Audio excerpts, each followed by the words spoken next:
What's good, everybody? Welcome back to A1 Forever Sports. This is Chris Tip Moore here.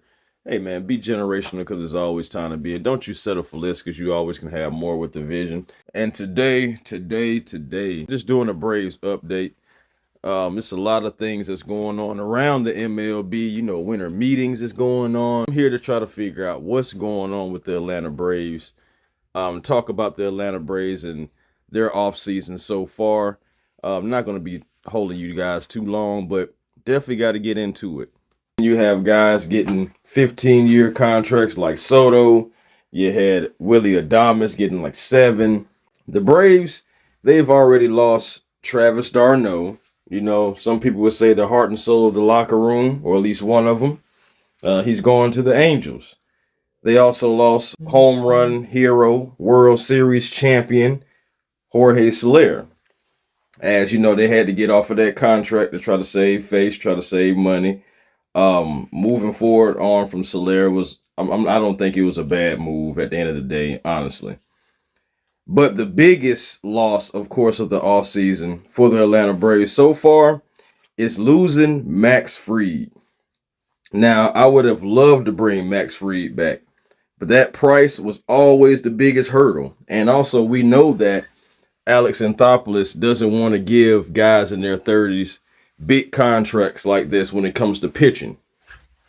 They just don't want to be, Alex just doesn't like being tied to it and possibly, hooked in for the back end, and they may not even be the same player that they once were. It's just a lot of things that could go downhill. I know there's risks in everything that you do in life, but that's just how Alex operates. He signed a massive deal that was that's going to be 8 years for Max Fried.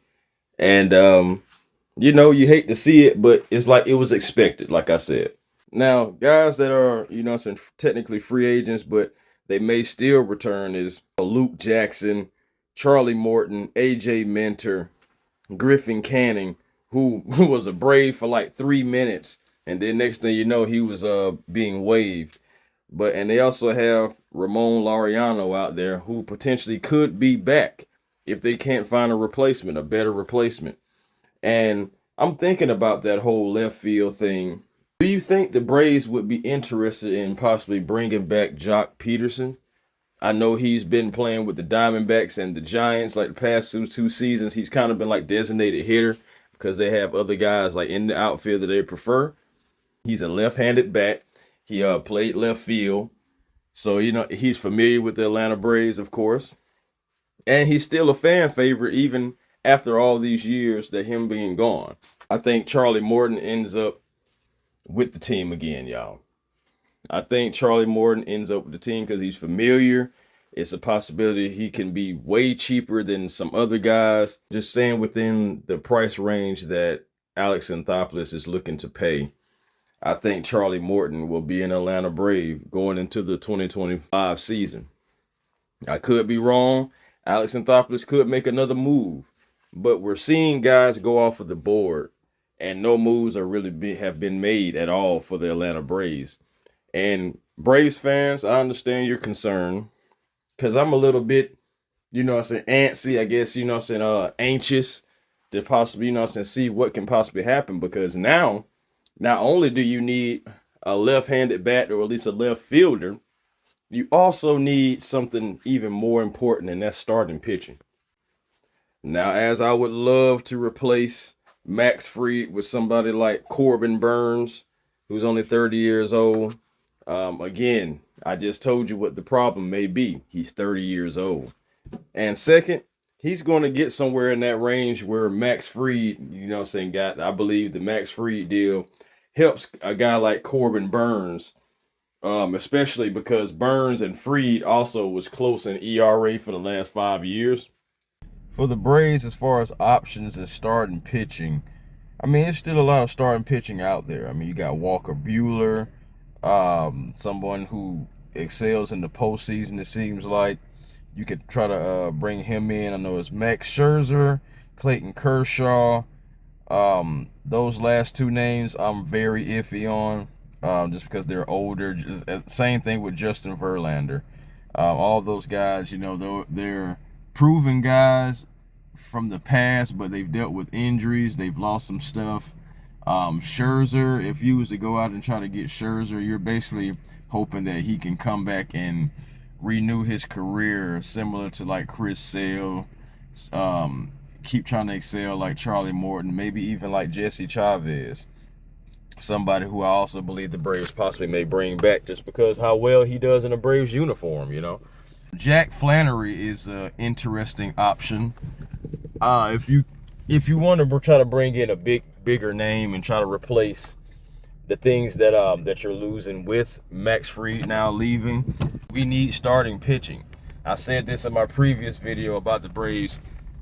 That was one of the Braves' strengths. They need to continue to try to build off that strength, especially now because it's technically become a slight weakness. You still have Chris Sale, you still have Ronaldo Lopez, you still have Spencer Swallenbach.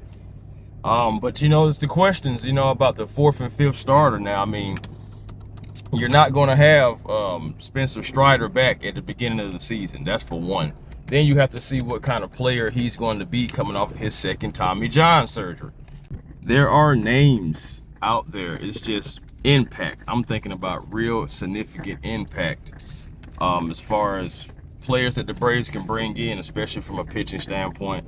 And we're still going to be looking for that left-handed bat and that left fielder. So this was just a quick video, guys. You know, I'm just thinking about the Braves, trying to figure out what they can do. Alex Anthopoulos has definitely earned some grace. So I'm not going to, you know, question him yet like I would maybe a different GM for a different Atlanta team. But at the end of the day, like, I still have to see some type of moves to be made. Like, we have to keep ourselves in contention, especially with this young core that we've already paid. The money is kicking in this year. Austin Riley himself is making $22 million coming into this season right here. Ronald Acuna is making close to that as well. So the money is starting to kick in for the Atlanta Braves that Alex Anthopoulos gave out.